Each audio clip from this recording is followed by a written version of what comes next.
Hello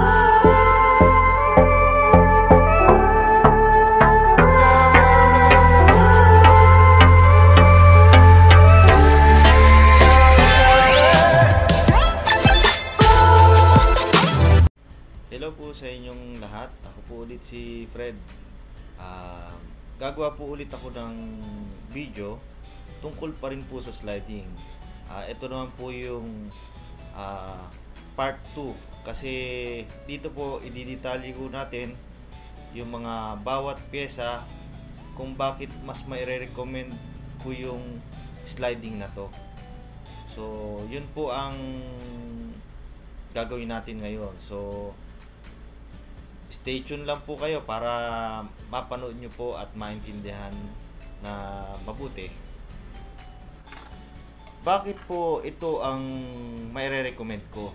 Unang-una, kasi yung frame nya mas malaki, mas matibay. Siguro narinig nyo na rin naman po ito sa unang video na ginawa ko. Pero dito po kasi didetalye natin ang pinagkaiba nila pagmula sa gulong, sa lock, sa mga rubbers at kung paano po siya naka-assemble. So ipapakita ko po sa inyo unang-una yung pinagkaiba po ng gulong nya. So ito po yung mga size ng gulong nya. Ito po ay gulong ng traditional series. Ito po yung mga common na nakikita po natin na mga bintana sa nakakabit sa ating mga bahay. So ito po yung bago. So ito po plastic po siya. Yung frames po ng gulong nya ay plastic. Bakit po mas maganda tong gamitin kumpara po doon sa naunang mga gulong? Ito po yung tawag po natin dito, nylon with bearing. Although may mga bearing naman po ito sa loob, pero ang pinagkaiba po niya, kung makikita nyo, mas makapal po itong kumbaga po mas malapad po siya ng bahagya kumpara po doon sa ordinary na roller. Ito po kasi mas magandang gamitin kasi hindi po siya umaalog. So yun po ang nagiging cause din ng bakit po ang traditional ay medyo maalog. So nag-i-start din po yan dito sa gulong. So ito po, papakita ko po kung bakit. Ito naman po yung para sa mga, pwede rin po ito sa doors and windows. Syempre, hindi nyo naman po kailangang ilagay ito sa mga windows kasi meron naman pong minimum weight at maximum weight para po hindi na natin kailanganin ng mga mas heavy duty na rollers tulad po nitong double. Kasi kung halimbawa maliit lang po na bintana, bakit po natin siya lalagyan ng double na rollers? So yun po ang mga isa sa dahilan. So ipapakita ko po ngayon kung bakit mas okay po gamitin ito kumpara po dito. Ito po yung kanyang bottom rail. So pag inilagay po natin yan, isinuksok, nilalagay po dito. Ito po yung sa traditional na series. Kung mapapansin ninyo, meron po siyang play na ganyan. So isa po yan sa nagkukos kung bakit po ang traditional ay medyo maalog. So yan po ang kung makikita nyo po siya, may play po siya. Yan. Ito naman po kapag yung plastic housing. So ito po. Yan. So makikita nyo halos fit na fit po yung gilid. Compare po doon sa ordinary po na nylon roller. So syempre po kung single mas maganda na, lalo pa ho pagka double. So yan po, mas fit na fit po yan. So ito po mas less po talaga yung play nya.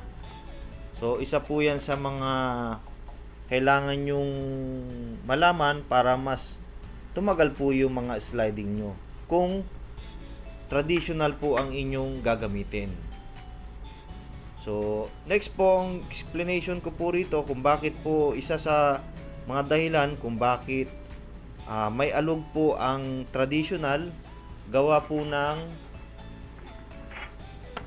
doon sa head niya. So, ayan po. Ito po yung ginagamit natin sa taas. Ang tawag po natin dito ay head, double head po. Yan, ayusin ko lang po para yan, double head po ang tawag po natin. So meron po tayong ginagamit na para po sa taas, yung tinatawag po natin na top rail. Kasing lapad din po nito, pero mas maliit po siya itong bottom rail. Ito po kasi yung lagayan ng gulong. So ang tendency po niyan, nag-i-slide po yan, nakalagay po siyang ganoon.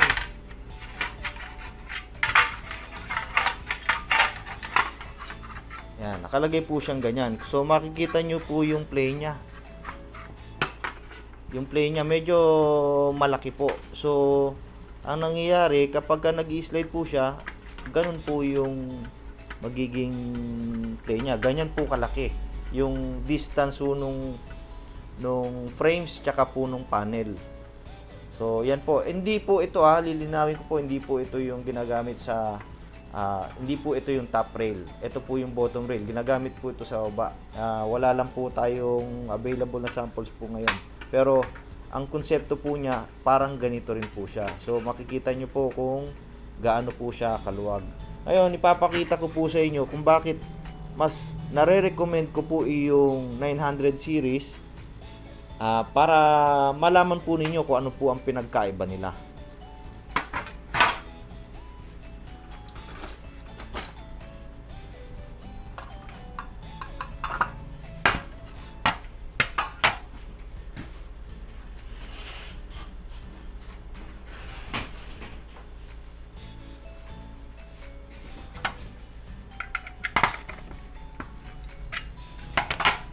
So sa 900 series po, meron po tayong tinatawag na 4 kinds.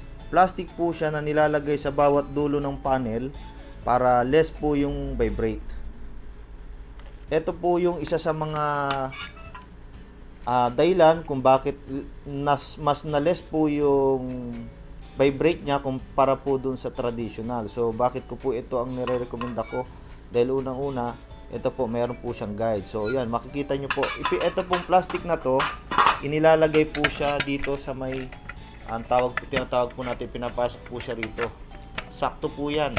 Pinapasok po yan dito sa may lock style kung tawagin po natin. So, nakaganyan po siya, nakatago po siya. So, kung mapapansin nyo po sa maigi, meron po siyang maliit na parang iniipit niya po yung guide doon sa taas. So, ito po ang magiging itsura niya kapag nag-i-slide siya. Yan. Ganyan po. So, kung makikita nyo, kahit nalug-alugin ko to, halos hindi po siya gumagalaw kumpara po nung sa traditional. Ayan po yung traditional. So, ito po may play. Yan, may play po siya na ganyan. Ito naman po, halos di po siya gumagalaw kasi nga gawa po nung 4 kinds. Sa mga nagtatanong po, ang traditional po ba ay walang 4 kinds? Wala po. Hindi po nakadesign ang traditional na lagyan po ng 4 kinds. Dahil iba po ang ginagamit po doon. Ang usually ginagamit po doon para malis po yung kalampag niya, yung pito guide. Meron po tayong tinatawag na pito guide na nilalagay po sa top rail.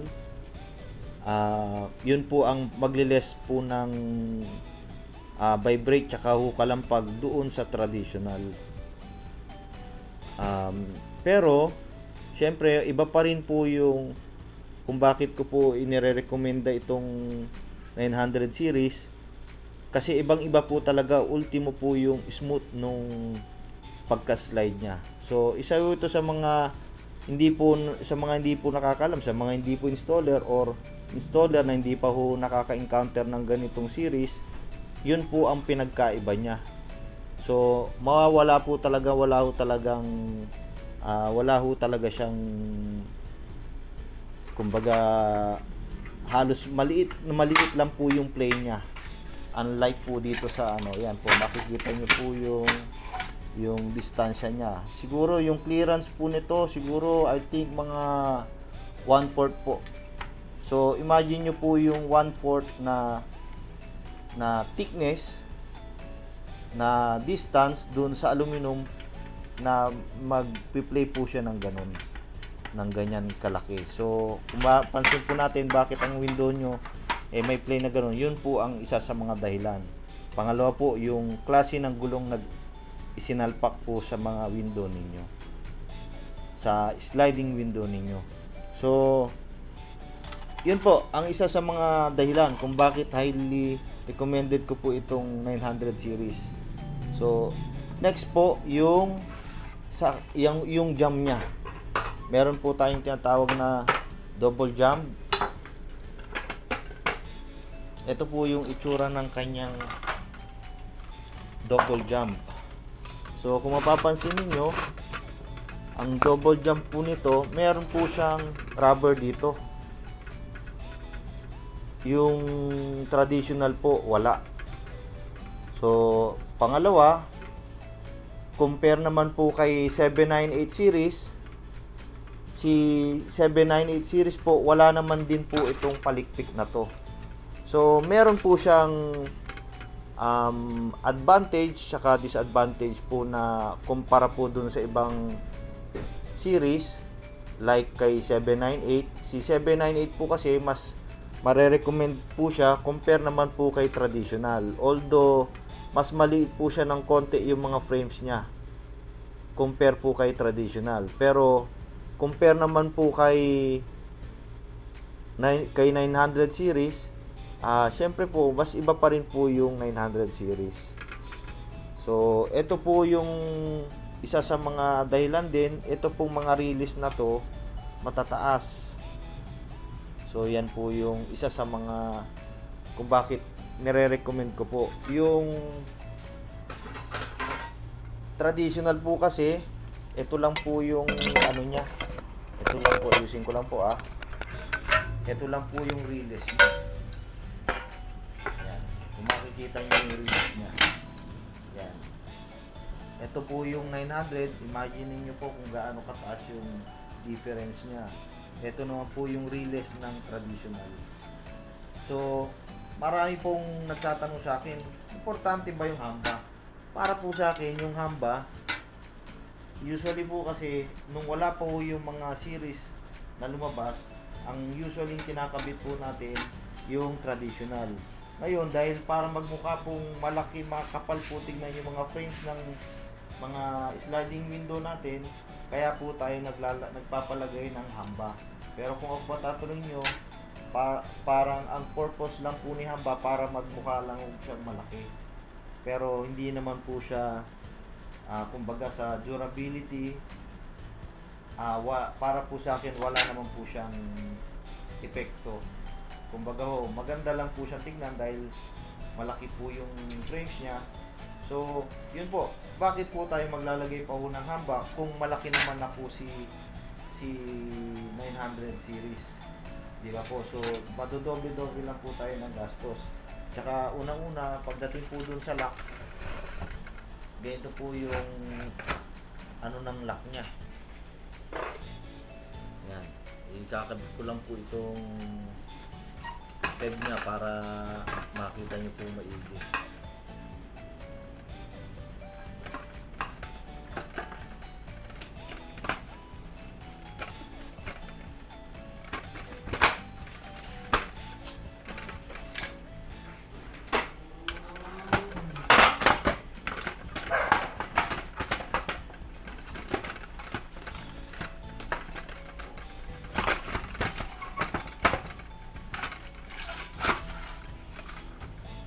Ayan.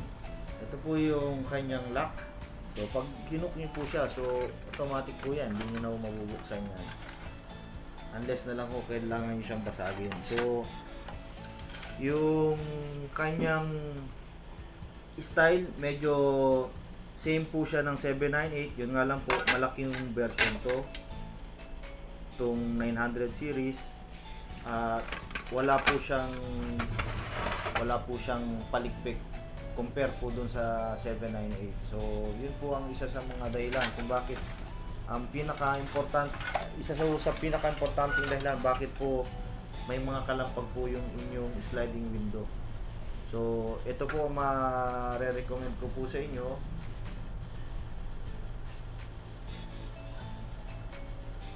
Kaya kung sa mga gusto pong magpagawa ng window, anin nyo po yung mura. Kung maaburido naman po kayo araw-araw dahil meron kayong maririnig na sumasayad at hindi po smooth yung pag-slide. So ngayon po papakita ko naman po yung difference ng gulong ng 900 series at saka ng 798. Kung makikita nyo, ito po yung mga sizes niya. Yan. Ito po yung gulong ng 798. Kung mapapansin nyo, medyo mas maliit. Yan po, medyo mas maliit po yung gulong ng 798 kasi mas maliit po yung mga frames. So parang yan po ang dahilan kung bakit mas malaki ho yung mga gulong. Siyempre, at saka mas malaki, mas kaya niya hong mag-hold ng bigat na mas mabigat. So kumbaga yung minimum po ng bigat ng isang glass, medyo may kabigatan po yun. So kailangan niya hong gamitan ng malaki. Meron ho kasi yung mga installer na pwede na yan. So ibig sabihin, kahit na minsan kahit sliding door, sasalpakan lang po nila na single. So yun po ang mga kailangan nyo i-check kasi depende po sa size.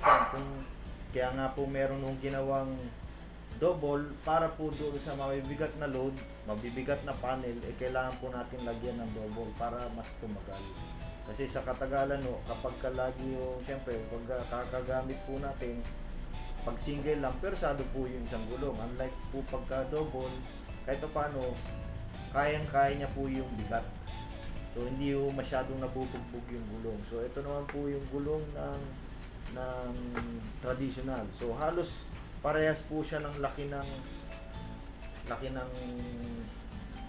900 series. Yan po. Halos parehas po siya. Magkaiba lang po siya ng itsura at saka ng konsepto kasi syempre po iba po yung itsura ng aluminum ng traditional, iba rin po yung aluminum ng 900 series. Meron po kung isa pang pinaka-importanting bagay na napansin pagdating po sa series versus po kay traditional. So ito po yung connections ng lock style at interlocker sa bottom at saka sa top. So ito po ipapakita ko sa inyo kung bakit isa po ito sa mga dahilan bakit mas maganda. So kung mapapansin po ninyo, ito po yung 900. Kung mapapansin niyo ang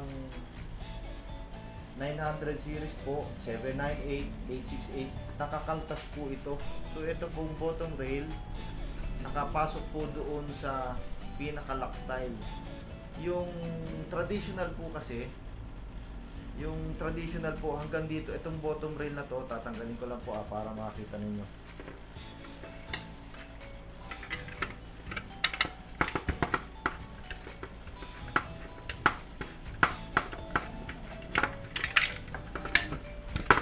Papakita ko po sa inyo yung pinaka dahilan kung bakit po siya mas matibay para po sa akin si 900 at si 798 compare po kay traditional. So ito po ang tawag po natin dito ay bottom rail.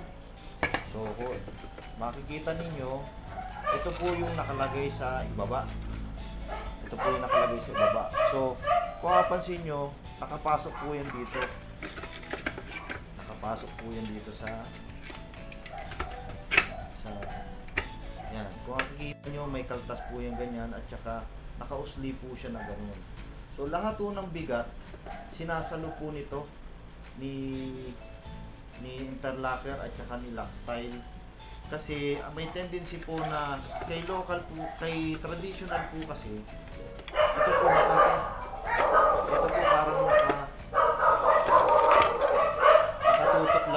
na ganun. Hindi po siya nakapasok. So, papakita ko po.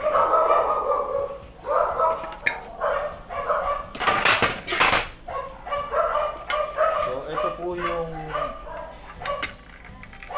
yung dahilan. Yan. Si traditional po ay nakaganon lang ang connections niya. Ganyan lang po siya. Wala pong kaltas dito. So, nakatutok lang po siya na gano'n. So, ang tendency po niya, kapag mabigat po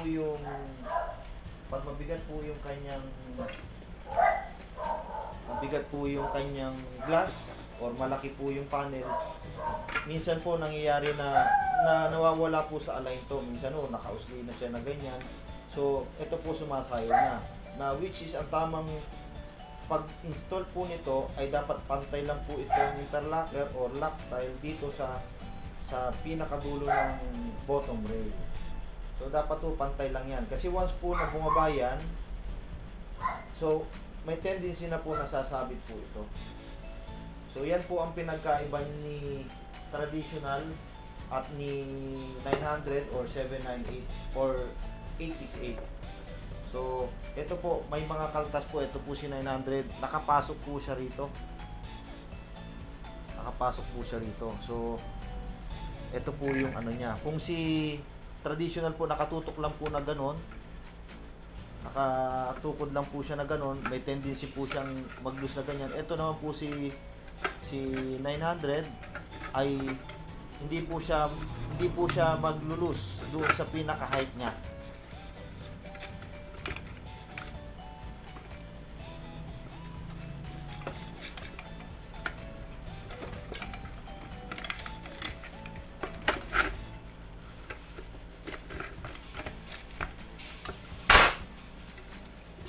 Ayan po. So ito, kahit pukpukin ko po ito, hindi po bababa ito.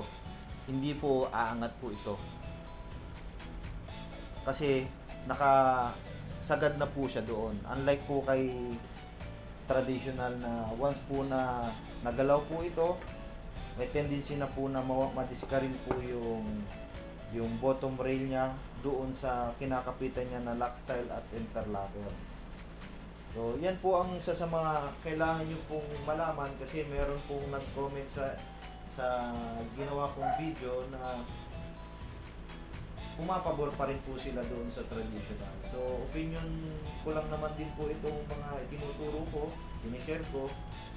Siyempre po, nasa installer pa rin po yan kung paano pa po niya magagandahin yung kanyang trabaho. Dahil siyempre po, ang trabaho na to ay kumbaga po kailangan din po ng skill, hindi lang po tayo install ng install. So dapat pinag-aaralan din po natin yung mga qualities ng produkto. Hindi lang po tayo puro pwede na yan, okay na yan. So hindi ko naman po sinisiraan yung traditional dahil simulat sa pulpo, wala naman pong mga ibang section, wala naman pong 798, wala naman pong 900, wala naman pong 868 at kung ano na ba. So dito po nagsimula yung mga nauso, kumbaga nauso yung mga sliding. So simulat sa pool, ito po ang ginagamit natin. Ngayon, dahil syempre po meron ng mga bago, meron pong na-upgrade, meron pong na-customize na mas mainam po gamitin. So yun po ang isineshare ko sa inyo. Marami pa rin po kasi ang hindi nakakaalam tong mga section na to. So, yun po ang isa sa mga kung bakit po ito yung pinaka gusto ko pong i-suggest o i-recommend po sa inyo pagdating po sa sliding window. Sana po makatulong po ulit yung video na to, malinawan po yung mga may tanong kung bakit ganito, bakit ganyan. Sana po natuto po kayo dito sa video na to. Sa mga hindi pa po pala nakapag-subscribe, please subscribe na rin po and paki-like nyo na rin po yung aming video. Sana magustuhan po ninyo. Maraming salamat po.